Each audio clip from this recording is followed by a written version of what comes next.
শিক্ষামূলক গল্প।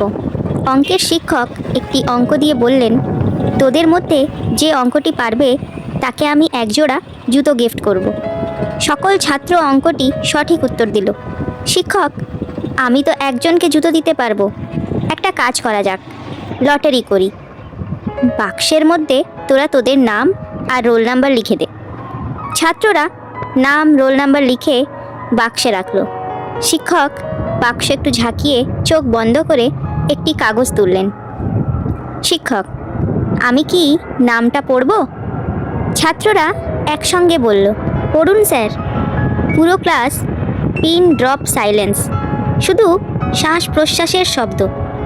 শিক্ষক পড়লেন, আব্দুল, রোল নম্বর 1। ছাত্ররা হাততালি দিয়ে ফার্স্ট বয়কে অভিনন্দন জানালো। শিক্ষক পরের দিন একজোড়া জুতো নিয়ে এসে বললেন, তোরা সকলে মিলে